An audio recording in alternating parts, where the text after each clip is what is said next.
25절에서 32절. 오늘은 창세기 말씀에서 신약 성경으로 넘어오겠습니다. 에베소서 4장 25절에서 32절 말씀. 우리 다 같이 합독해서 읽도록 하겠습니다. 시작. 그런즉 거짓을 버리고 각각 그 이웃과 더불어 참된 것을 말하라. 이는 우리가 서로 지체가 됨이라. 분을 내어도 죄를 짓지 말며 해가 지도록 분을 품지 말고 마귀에게 틈을 주지 말라.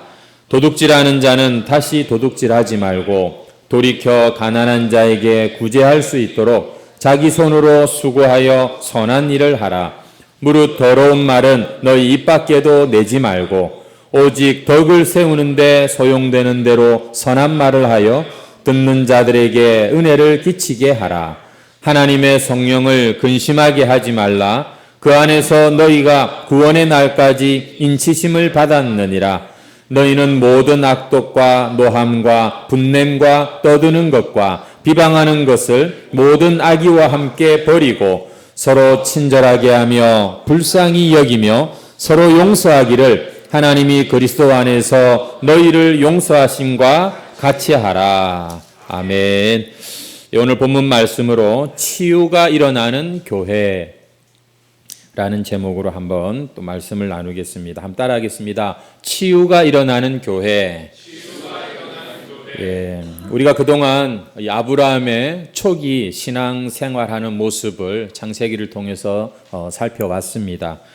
그것은 오늘 우리가 역시 믿음의 조상 아브라함처럼 믿음의 이 후손인 믿음의 삶을 사는 우리들에게 너무나 유익한 그런 이 과정들이 이렇게 있다는 것을 우리가 확인을 했습니다. 4월 달 첫 주가 부활주일인데 부활주일까지 교회에 대해서 또 우리 VIP 초청주일도 있고 해서 또 전도에 대해서 그리고 또 절기와 관련해서 잠시 우리가 주제 설교들을 좀 하고 다시 그렇게 아브라함 이야기로 돌아가려고 합니다. 오늘은 교회에 대한 이야기입니다. 이 교회는 어떤 곳이어야 하는가라고 할 때 교회 안에는 반드시 이런 치유가 일어나야 됩니다는 그런 주제가 되겠습니다. 여러분 길을 가다 보면 가끔씩 공사 중 불편을 드려 죄송합니다라는 그런 팻말을 보신 적이 있으실 겁니다. 이 공사 중이라는 말, 이 건축 중이라는 말, 이 말처럼 오늘날 이 땅에 있는 교회를 표현하는 적절한 단어가 없는 것 같습니다. 왜냐하면 주님께서 재림하시는 그날까지 이 지상에 있는 모든 교회들은 공사 중이고 건축 중이기 때문에 그렇습니다. 여러분 무슨 말인가 하면은 이 교회는 곧 또한 우리 자신을 말하는데 이 지상에 많은 이 성도들이 여전히 공사 중이고 건축 중이라는 그런 의미가 되는 것입니다. 우리 중에 어느 누구도 완성된 사람은 한 사람도 없습니다. 우리는 마지막 그 순간까지 그래서 안심할 수 없고 우리는 부단히 참 애를 쓰고 노력해야 합니다. 여러분 우리 모두는 다 지금도 건축 중이고 공사 중이고 여전히 치료 가운데 있다는 것이죠. 그래서 비록 교회에 이 영광스러움이 있고 하나님의 은혜와 성령의 운행하심이 있는 교회지만 이 지상교회는 연약하고 갈등이 있고 아픔이 있을 수 있다는 것입니다. 어떤 사람이 자기 아내를 따라서 아주 오래되고 전통적인 그런 꽤 규모가 있는 교회를 나가기 시작했습니다. 처음에는 못 모르고 이렇게 모든 것이 새롭고 그랬는데 조금 교회 생활 하다 보니까 이 교회의 속속들이가 이제 다 눈에 들어오게 되었습니다. 교회 오면 그냥 막 사랑 이야기할 줄 알았는데 의외로 하나님의 사랑보다는 자기들끼리 친한 사람들끼리 똘똘 뭉쳐있는 그런 것을 보았습니다. 자기도 이제는 좀 교회 일 하고 싶은데 생각보다 이 교회 오래 다닌 사람들이 그런 일들을 이렇게 잘 나누어 주지 않는 것도 느꼈습니다. 예수 믿는 사람들은 정직하고 바른 사람들이어야 한다고 생각했지만 비록 자기도 그렇게는 못 되었지만 뭐 교회 다니는 사람들도 역시 사업을 할 때나 뭐 직장 생활, 학교 생활 하는데 뭐 그렇게 정직하게 하는 것 같지 않다는 것도 느꼈습니다. 교회 안에 당연히 용서가 있고 화합이 있고 사랑이 있어야 되는데 여전히 교회 안에도 보니까 서로 투닥거리고 싸우고 갈등하는 모습들이 보였습니다. 에휴, 내가 이런 교회 다니면 뭐 하겠나 싶어서 교회를 그래서 안 나갔습니다. 하지만 그냥 교회를 내가 이제 끊기에는 어느 정도 또 이제 신앙이 생기다 보니까 또 다른 교회를 찾아 나서기 시작을 했던 것이죠. 그런데 이제는 어디를 가나 나를 반겨주는 교인들이나 목사님의 그 환대마저도 그저 한 사람이라도 더 붙들려는 그런 인간적인 수단, 어떤 위선으로만 보일 뿐 순수하게 자기가 받아들여지지 않는 것이었습니다. 문제가 없는 교회처럼 보여서 가보았는데 역시 그곳에도 또 문제가 있는 것을 보았습니다.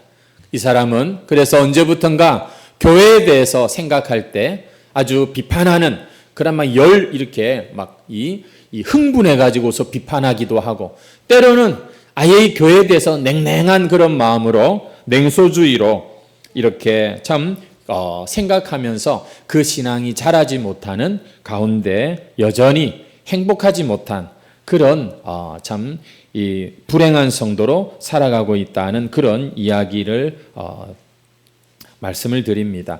오늘날 많은 기독교인들이 신앙생활을 시작하면은 자기 삶에 천국이 건설될 거라고 생각을 합니다만 사실 교회 안에도 보면 온갖 허물과 잘못이 많고 아픔과 상처도 있고 갈등과 분쟁도 여전히 있는 것이죠. 그러면 어떻게 합니까? 한마디씩 거기에 자신의 생각을 곁들이는 것입니다. 교회가 왜 이래? 교회가 이래가지고 되겠어? 그런데 그렇게 교회의 아쉽고 안 좋은 모습들을 보고 한마디씩 했는데 그 모든 비판과 이 어떤 판단에 의해 가장 많이 피해를 보는 사람은 정작 다른 사람이 아니라 자기 자신인 것을 깨닫습니다. 왜냐하면 바로 자기가 교회이기 때문인 것이죠. 여러분 성도들이 교회에 올 때 보면은 다 한 가지 이상씩의 교회관을 가지고 오는 것을 볼 수 있습니다. 교회는 적어도 이래야 돼라는 어떤 그 생각 말이죠. 그래서 교회는 친절해야 돼. 교회는 따뜻해야 돼. 교회는 구제를 많이 해야 돼. 교회는 선교해야 돼. 어떤 분은 말합니다. 교회는 뜨겁게 통성기도하는 소리가 끊어지면 안 돼. 하지만 또 어떤 분들은 말합니다.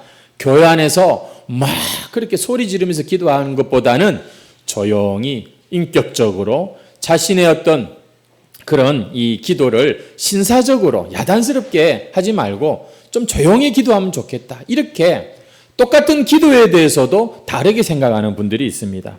어떤 분은 말하기를 좋은 교회는 성장한 큰 교회들이 좋은 교회야. 하지만 또 어떤 분들은 교회가 그렇게 크면 썩어. 교회가 그렇게 크면 목사님 설교 잘하는 거하고 내 신앙하고 무슨 상관이 있어. 작은 교회 가서 부딪히면서 봉사하고 섬기면서 그렇게 내 신앙은 잘하는 거야. 똑같은 교회를 놓고도 이런 교회가 좋다 저런 교회가 좋다 이렇게 차이가 있는 것을 보게 됩니다. 그래서 교인이 10명 모이면 교회관이 10개가 그 모임 안에 있다는 말도 하는 것이죠. 여러분 그래서 우리는 내가 생각하는 교회, 내가 생각하는 신앙은 이런 거야 라고 다들 자기도 모르게 가지고 있습니다. 문제는 그런 나의 생각이 오늘 이 현실과 내 교회와 뭔가 이 다른 맞지 않은 모습이 나타날 때 소극적인 사람은 소극적으로, 적극적인 사람은 적극적으로 교회를 비판하기 시작한다는 것이죠. 문제는 그 비판이 어느 누구에게도 도움이 되는 것이 아니라 오히려 교회와 무엇보다도 자기 자신에게 크게 마이너스가 된다는 것입니다. 그래서 모든 성도들은 교회란 자고로 이래야 되는 거야 라고 판단하기 이전에 도대체 성경에서 이야기하는 교회는 어떤 모습이지? 먼저 배워야 할 위치에 있다는 것을 자각해야 합니다. 교회가 뭐 이래? 라고 말하기 이전에 도대체 하나님께서는 어떤 교회를 원하실까?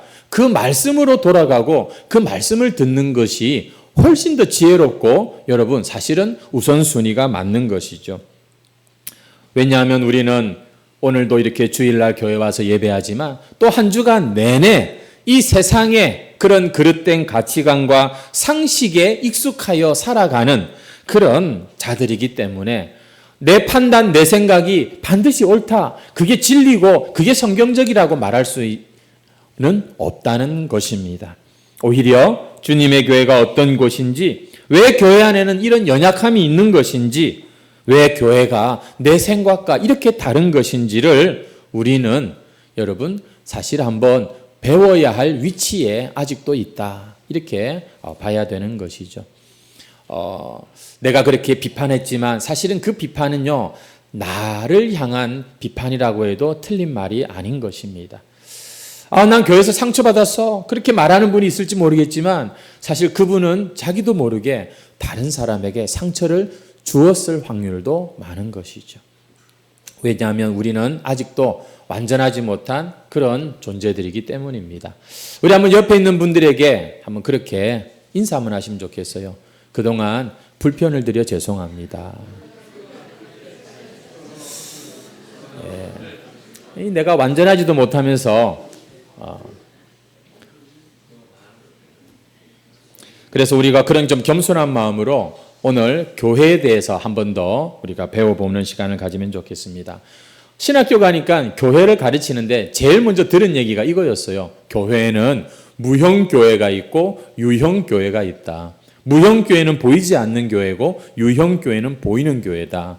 무형교회, 보이지 않는 교회는 우주적인 교회라고도 말하면서 이것은 완성된 완전한 하나님의 나라가 바로 이 무형교회, 보이지 않는 교회. 장차 주님이 재림하시는 그날에 우리가 보게 될 바로 그 교회이죠. 하지만 이건 어디까지나 우리의 생각이고 시간과 공간을 초월하시는 하나님의 입장에서 보면 이미 우리는 완성된 자들로 이미 하나님 앞에 여러분 있다 이렇게도 말할 수 있습니다.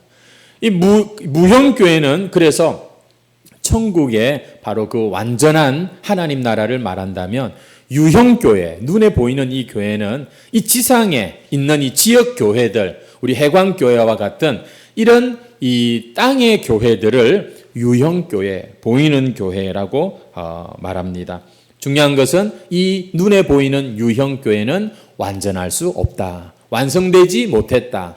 여전히 부족함이 있고 조금씩 그렇게 변화되어 가고 있다는 것이죠. 그런데 사람들의 오해가 뭐냐면 이 눈에 보이는 지상교회, 유형교회가 완전해야 된다고 생각하는 여기에서부터 여러분 갈등과 이 어떤 문제가 생기는 것입니다. 이 땅의 교회는 천사들이 모인 곳이 아닙니다. 용서받은 죄인들이 모여 있는 곳입니다. 비록 하나님께서는 우리를 용서하셨지만 여전히 우리 안에는 죄성이 들끓고 있고 간혹 이 죄성이 우리의 목구멍 밖으로 우리의 이 모습 바깥으로 표출될 때도 많은 죄인들이지요. 이렇게 끊임없이 죄와 싸우고 여전히 하나님의 도우심과 은혜를 갈구하며 이 지금 진행 중인 이 죄인들이 초청을 받아 나온 곳이 바로 이 지상교회입니다. 그래서 여러분 이 땅의 교회에 허물이 있고 연약함이 있다고 내 마음과 내 취향에 맞지 않다고 너무 쉽게 화를 내거나 분노하거나 하는 것은 그 연약함을 너무 모르기 때문이고 오히려 이것은 더 망치는 일이 될 수 있다는 것입니다. 갓난아기를 여러분 보면서 너 왜 그러냐? 너 왜 그거밖에 밥도 제대로 못 먹냐? 그렇게 막 짜증내는 부모나 할아버지 할머니 보신 적 있으십니까? 아이고 귀엽다. 아이고 착하다. 예쁘다. 모든 것을 좋게 보는 것이죠. 갓 교회에 나온 사람한테 우리가 왜 당신은 이러십니까? 저러십니까? 이거는 진짜 사랑과 긍휼이 없는 그런 모습이라고 하겠죠.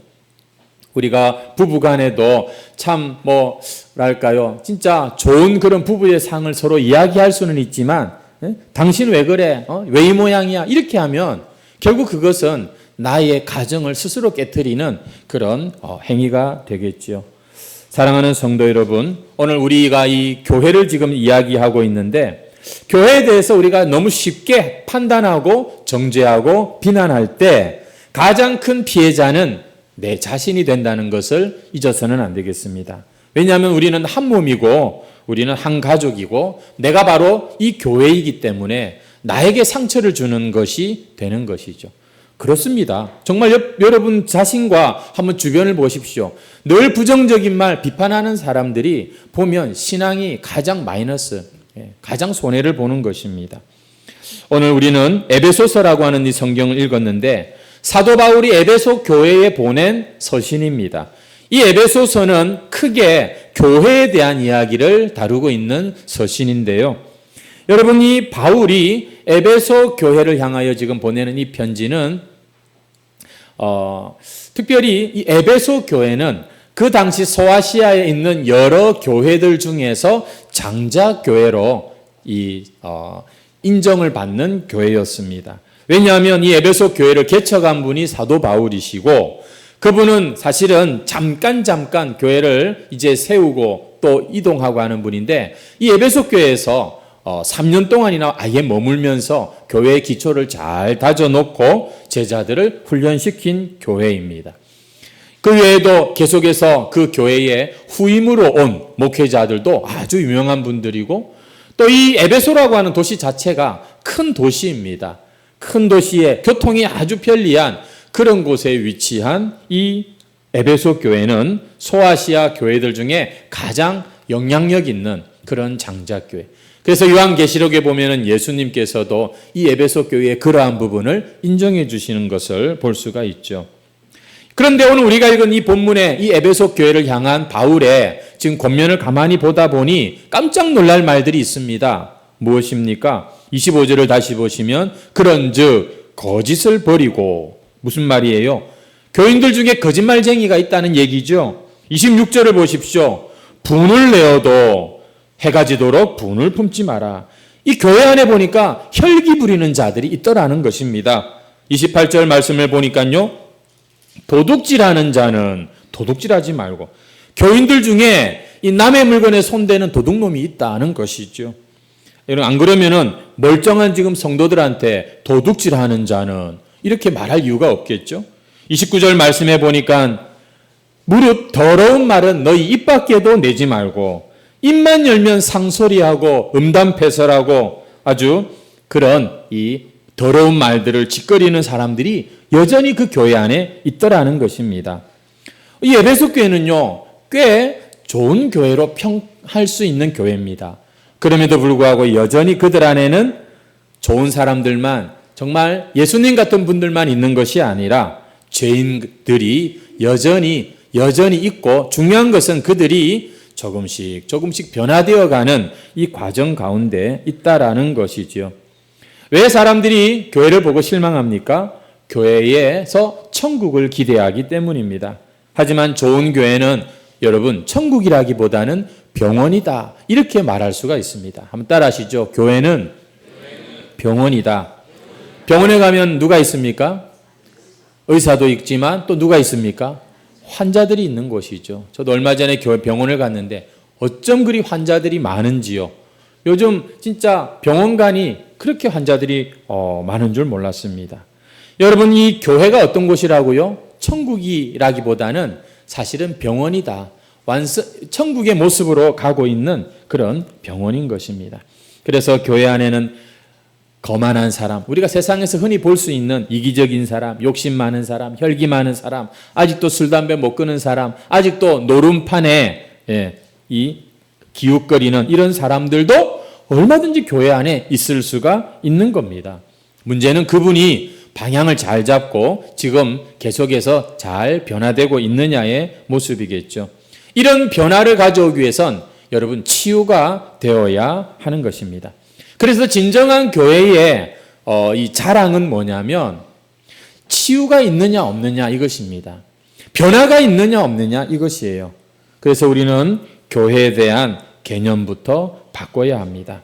교회 와서 욕심 많은 사람, 이기적이고 교만하고 건방지고 또 여전히 세속의 때를 버리지 못한 이런 사람들을 볼 때 놀라지 마십시오. 사실은 그 모습이 내 모습입니다. 내가 바로 그들 중에 한 구성원으로서 이 교회를 이루고 있는 자입니다. 병원들은 보면 환자들이 오는 것을 좀 그만 오세요 이렇게 하지 않습니다. 물론 돈벌이가 되기도 하지만 사실 병원의 사명은 환자들을 상대하는 것이니까요.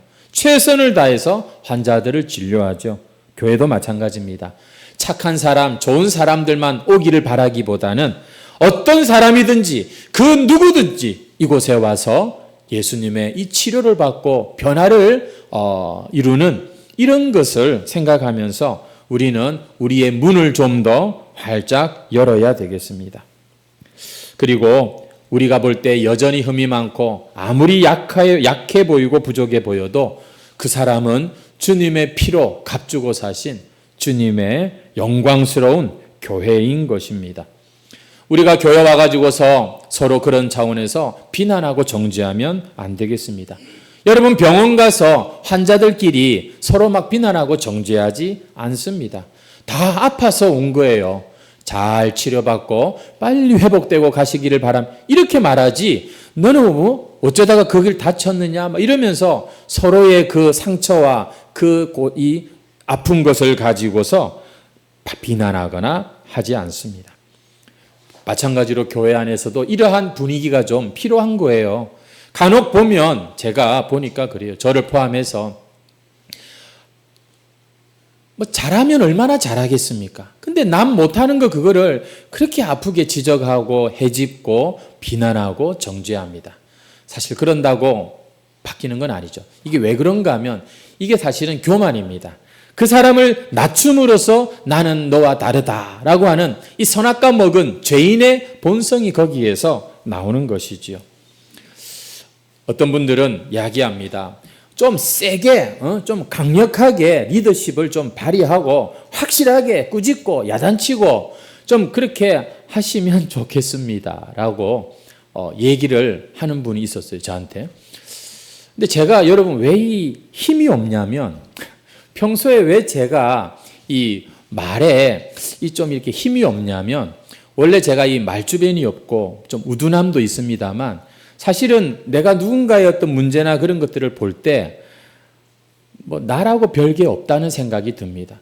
나도 하나님께 용서받은 그러한 죄인인데 라는 생각이 들면 막 그런 것을 가르쳐서 막 지적해가지고 고치기보다는 그냥 그렇지 그럴 수 있지 그러니까 이것도 안 되고 저것도 안 된다 막 그렇게 또 얘기하시는 분이 있던데 아무튼 저의 뭐 고민이기는 합니다.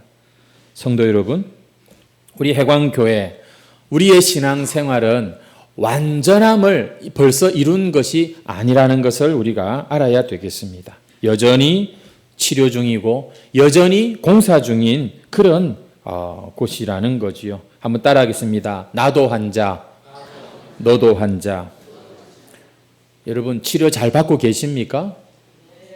예, 우리가 이렇게 치료를 받아야지 변화가 이루어집니다. 치료받으려면 내가 여기가 아픕니다. 내가 여기 고장이 났습니다. 하나님 앞에 치료하시는 주님 앞에 그걸 가지고 나와야 되는 것이죠.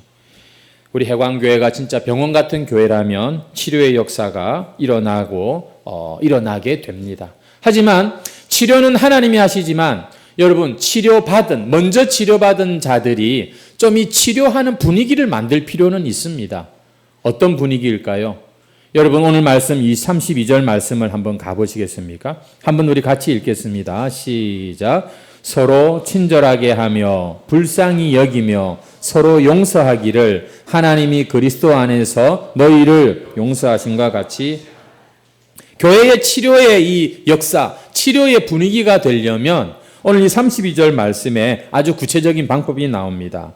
서로 친절하고 불쌍히 여기고 용서하기를 하나님이 용서하신 것처럼 그렇게 다음 따라하겠습니다. 친절하고 불쌍히 여기고 용서하라. 이 분위기를 우리가 만들면 뭐가 일어난다고요? 치유가 일어난다는 것입니다. 이 말을 한마디로 말하면 따라하겠습니다. 용납하라. 받아주라. 예. 이것이 오늘 우리 해광교회가 치유가 일어나는, 기적이 일어나는 아주 중요한 비결이 되는 것입니다. 너 잘못했다, 너 그러면 안 된다, 이렇게 야단치고 꼬집는 것은 병원에 찾아온 환자에게 왜 숟가락질을 못하느냐, 왜 일어나서 걷지를 못하느냐, 야단치는 것과 같은 것이죠. 몸이 말을 안 들어 숟가락질도 제대로 못해 병원에 찾아왔는데 그거를 나무라면 그게 병원이겠습니까? 내가 모나고 참 이 이중적인 이 성격, 나의 이 교만, 나의 이 완악함, 이런 것들을 내가 고침받기 위해서 이렇게 교회에 나왔는데 우리가 그런 것을 야단치면 여러분 어찌 그에게 구원이 이룰 수가 있겠습니까? 우리는 어떤 사람이라 하더라도 받아주고 용납하는 그런 태도를 취해야 됩니다. 우리 집에 자녀들을 우리가 기꺼이 용납하지 않습니까? 이 자녀들을 바라보고 손주들을 바라보는 여러분들의 표정을 보면 다 받아줄 것 같아요. 그런데 교회에 새 가족이 오고 나와 잘 모르는 사람이라고 해서 막 엄격하게 그렇게 잘을 갖다 대면은 그건 이중인격입니다. 그거는 위선인 거예요. 자식한테 하듯이 하십시오. 손주에게 하듯이 그냥 받아주셔야 됩니다. 그러면 하나님이 하세요. 우리가 하는 일은 여러분 용납해 주는 겁니다. 내가 심판자의 자리에 앉아 있으시면 안 돼요. 또 마치 내가 치료해 줄 것처럼 의사 노릇할 필요도 없어요. 그냥 나도 환자, 너도 환자 그러면서 같이 격려해 주고 받아주고 이러다 보면 성령이, 진리의 성령이 말씀으로 역사하시고 감동시키시면서 조금씩 변화가 됩니다. 사실은 교회를 위해서 나같이 이렇게 기도하면서 걱정하면서 염려하는 사람이 있는가 하고 생각하지만 그거 다 착각입니다. 사실은 이 암세포라고 하는 것은 전체적으로 이 몸 전체적으로 순환이 안 되고 딱 이 자기 생각에 눌려서 더 이상 이 다른 세포들과 이 상호 교류가 없어질 때 우리 그것을 암세포라고 하는 것이죠. 성도 여러분, 우리가 치유를 원한다면 용납하셔야 됩니다. 다 받아줘야 됩니다. 한번 따라 합시다. 저 바다가 왜 바다인지 아십니까? 다 받아주기 때문에 바다인 줄 믿습니다. 하나님의 사랑을 바다보다 넓은 사랑이라고 합니다. 여러분 그런 사랑을 받으셨다면 우리가 그런 사랑을 좀 흉내내시기를 주의 이름으로 축원합니다. 그래요. 우리가 우리 성도들을 가족같이만 여겨도 내 자식의 허물을 덮어주는 그 정도의 마음만 가져도 우리가 다른 성도들과 소통하고 함께 하나가 되기가 훨씬 수월할 수 있는 것입니다.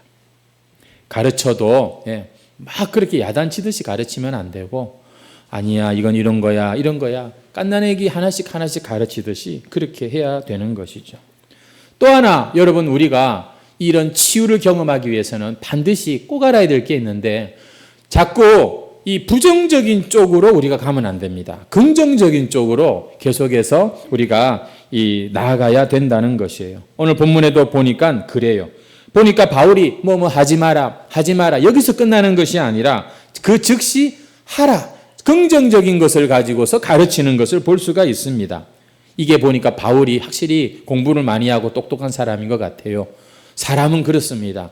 부정적인 것을 가지고는요, 그것을 담지 치유가 일어나지 않습니다. 치유를 원하십니까? 고침받기를 원하십니까? 아이고 내가 암이 생겼대. 아이고 내 몸에 이런 것이 생겼대. 그거 갖고 걱정하고 그거 갖고 염려한다고 병이 고쳐지지 않습니다. 그건 그거고 더 좋은 거, 긍정적인 거, 밝은 거 그런 것들로 우리가 생각하고 그것들을 바라볼 때 그것에게 영향을 받게 되고 자연스럽게 어두움은 빛이 비치면 물러가는 것이죠. 여러분 하나님의 생기가 들어오면 이 모든 몸과 마음에 부정적인 이 질병의 세력들은 떠나갈 줄 믿습니다. 그런데 자꾸 왜 우리는 이거는 뭐가 잘못되고 이거는 뭐가 어떻고 왜 그렇게 하는지 모르겠어요. 우리 한번 28절 말씀을 다시 한번 보시면은 도둑질하는 자는 다시 도둑질하지 말고 돌이켜 오히려 구제하고 선한 일에 힘쓰라. 이렇게 이야기하는 것을 볼 수가 있습니다. 29절 말씀도 보십시오. 더러운 말은 내 입 밖에도 내지 마라가 아니라 뭐예요? 더 선한 말을 하여 은혜를 끼치는 자가 되게 하라. 이렇게 이야기하고 있습니다. 성도 여러분, 우리가 하나님의 치유를 받기 위해서는 자꾸 내가 뭘 못하고 안 하고 다른 사람의 어떤 이런 것들을 자꾸 주목할 필요가 없어요. 그보다는 긍정적으로 하나님이 하라고 하신 것에 자꾸 집중을 하시는 것이 이게 우리 몸에 우리 마음과 인생에 치유를 경험하는 비결이 된다는 것입니다. 그래서 무엇을 여러분들이 하시든 간에 긍정적으로 하십시오. 안 해, 못해 이게 아니라 한번 해보겠습니다. 할 수 있습니다. 이렇게 여러분 마음을 열고 신앙생활 한번 해보시기를 바랍니다. 겸손해지고 싶은 분들이 계십니까? 예? 자기를 낮추는 것이 아니라 아니면 다른 사람을 비하하는 것이 아니라 다른 사람 칭찬 많이 하면 자연스럽게 우리가 이 겸손을 배우게 되는 것입니다. 자녀들에게 내가 잔소리는 이제 더 이상 하면 안 되겠다 이런 생각이 드십니까? 그렇게 잔소리 하지 말아야지 이게 아니라 우리 자녀들을 어떻게 하면 자녀들의 잘하는 것을 칭찬하면 잔소리는 자연스럽게 줄어드는 것이죠. 따라하겠습니다. 치료는 부정적인 데서 이루어지는 게 아니라 긍정적인 데서 이루어집니다. 할렐루야. 그래서 악은 악으로 갚지 말고 선으로 악을 이기라. 이것이 우리 그리스도인들의 삶의 모습인 것이죠. 따라하겠습니다. 믿음은 긍정적인 것입니다. 여러분 우리가 믿음 생활한다, 믿는다, 그런 얘기 많이 하잖아요. 이건 우리의 삶의 이 모든 부정적이고 추한 것들을 주목하는 것이 아니라 이 하나님의 말씀과 성령과 이 진리의 새로운 좋은 것들을 계속해서 우리가 바라보고 나아간다는 것입니다. 우리 고린도 후서의 말씀에 보니까 바울이 이 고린도 교인들을 향하여서 말하기를 우리 가운데 전파된 하나님의 아들 예수 그리스도는 예라 함이 되고 아니라 함이 아니다. 이런 말씀을 하고 있습니다.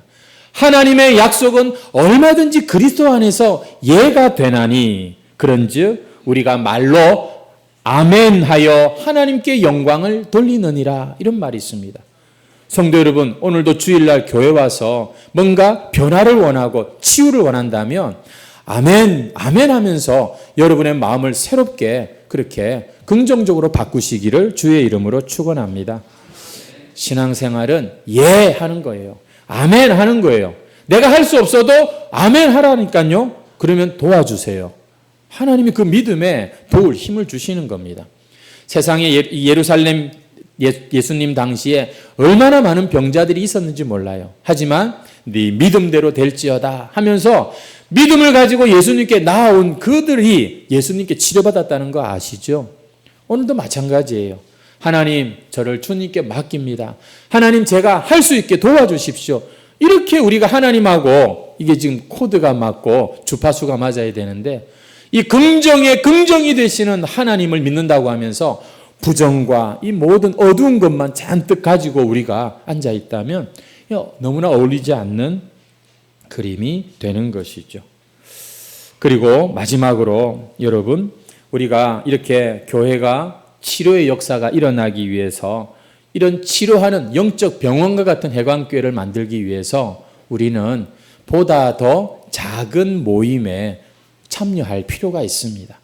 오늘 여기서는요, 말씀에 여러분 아멘 하는 것으로도 참 잘하시는 일이지만 사실 앞에 뒤통수만, 다른 사람 뒤통수만 보면서 뭔가 우리가 치유와 상호작용 이런 것들을 경험한다는 건 대단히 한계가 있습니다. 오늘은 내가 하나님과의 관계에서 새로워지는 시간이라면 여러분 우리가 목장 모일 때 그때는 우리가 진정으로 이제는 사람들과의 교제 속에서 치유를 경험하는 그런 시간이 된다는 것이지요. 사실 이 목장은요, 우리 안에서 목양이 이루어지고 전도가 이루어지고 가르침과 제자 훈련이 이루어지는 사실은 진짜 교회입니다. 목장은요, 진짜 더 실감나게 우리가 신앙을 배울 수 있는 그런 곳이에요. 자신의 부족함과 연약함을 기꺼이 내어놓을 수 있는, 물론 목장으로 모여도 형식적으로 모일 수도 있습니다만 여러분 우리의 신앙은 치유를 경험하기 위해서는 우리가 함께 좀 작은 소그룹이 필요합니다. 두세 사람이 함께 모여 기도하고 함께 하나됨을 경험하는 시간이 꼭 있어야 된다는 것이죠. 그래서 여러분, 다른 사람의 유익을 위해서가 아니라 자신의 유익을 위해서 꼭 목장에 참석하시기를 제가 바랍니다. 인도에 썬다싱이라고 하는 그런 아주 유명한 크리스찬이 있었습니다. 이분의 일화 중에 대단히 유명한 일화가 있었는데요. 한 번은 히말라야를 넘기 위해서 이제 누군가와 함께 동행을 하면서 그 추운 눈산을 이제 넘어가는 일이 있었습니다. 그런데 한참을 가다 보니까 자기들 앞에 눈 속에 어떤 한 사람이 거의 지금 죽어가고 있는 그런 모습을 보았어요. 그러니까 지금 이 썬다신과 함께 같이 가던 사람이 말하기를, 만약에 우리가 이 사람을 데리고 가다가는 우리 다 죽는다. 그리고는 그냥 먼저 앞장서서 가버리고 말았습니다. 하지만 이 썬다신 마음에는 이 사람을 놔두고 갈 수가 없었어요. 하나님께서 원치 않는 그런 이 상황을 깨닫고는 비록 죽어가는 사람이지만 그냥 놔두고 갈 수는 없다. 그를 들쳐업고 그리고 산을 오르기 시작했습니다. 근데 한참 가다 보니까 먼저 간 그 사람이 그 추위를 이기지 못해가지고 죽어 있는 모습을 보게 되었습니다. 그런데 이 썬다싱은 그 혹독한 추위 속에서 한 사람을 업고 그리고는 지금 이 산을 오르다 보니까 그 사람의 체온과 자기의 체온이 지금 오히려 그 추위를 이기는 그런 것이 되어서 둘 다 사는 일이 있었다는 그런 이야기입니다. 여러분, 신앙은 혼자 홀로 가는 길이 아닙니다. 하나님과 동행하는 길이지만 누군가와 같이 나의 지난 한 주간의 삶을 나누고 그리고 서로 격려해주고 기도해주는 이 관계성, 여러분, 이 교제의 힘이 얼마나 큰지 몰라요. 타오르는 장작더미에서 여러분 하나를 빼보십시오. 대번에 사그러지고 맙니다. 이 죽어가는 불씨, 이 막대기를 다시 그 더미에다가 넣어 보십시오. 그러면 다시 살아나는 것을 볼 수 있을 겁니다. 우리는 분명 하나님의 거룩한 성전이고 하나님의 성령이 우리와 함께 하시지만 자꾸 나 혼자서 뭔가를 하려고 이러시면 안 돼요. 그러면 오히려 우리가 위험한 상황이 되는 것이죠. 제가 우리 다니엘부 친구들 보니까 혼자서는 성경 일독하는 게 어려운데 이 단톡방을 통해서 같이 읽어 나가는 모습을 봅니다. 그러니까 꾸준히 계속해서 지금도 진도를 이어가고 있는 것을 볼 수가 있는데요. 여러분, 교회 일은 같이 하면 훨씬 재밌고 능률도 오릅니다. 목장에서 같이 기도하고 목장에서 같이 성경도 읽고 목장에서 같이 전도도 하고 그렇게 하라고 여러분, 우리가 이렇게 목장이라고 하는 작은 교회를 이루고 있는데 주일 한 번만 이렇게 와가지고서 예배하는 것으로 이걸로 여러분의 신앙을 완벽하다고 생각하지 마시고요. 여러분 자신을 위해서라도 여러분의 소속된 목장에 한번 꼭 여러분 참석해 보십시오. 거기 가면 저렇게 섬기는 거구나. 말은 저렇게 해야 되는 거구나. 저렇게 받아주는 거구나. 저렇게 인내하는 거구나. 그럼에도 불구하고 그 또 한 생명이 태어나는 것을 얼마나 이게 기쁨이구나. 이 모든 것을 경험할 수 있게 되는 것이죠. 여러분, 저와 함께 우리 해광교회를 치유가 일어나는 그런 병원 같은 교회로 만들 수 있는 저와 여러분 되시기를 축복합니다.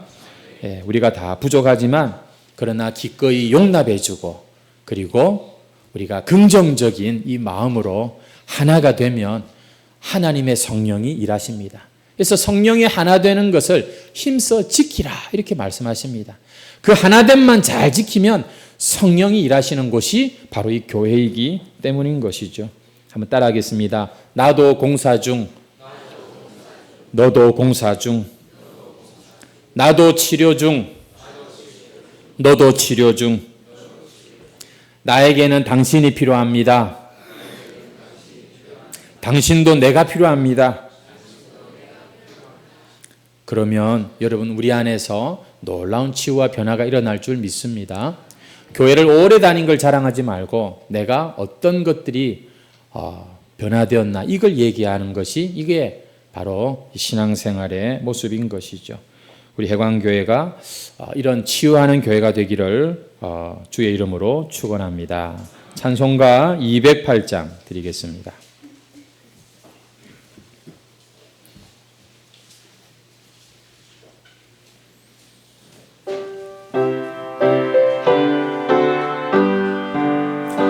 내 주의 나라와 주 계신 성전과 피 흘려 사신 교회를 늘 사랑합니다. 내 주의 교회는 천상과 같아서 눈동자같이 아끼사 늘 보호하시네. 이 교회 위하여 눈물과 기도로 내 생명 다하기까지 늘 봉사합니다. 성도의 교제와 교회의 위로와 구주와 맺은 언약을 늘 기뻐합니다. 하늘의 영광과 베푸신 은혜가 진리와 함께 영원히 시온에 넘치네. 아멘.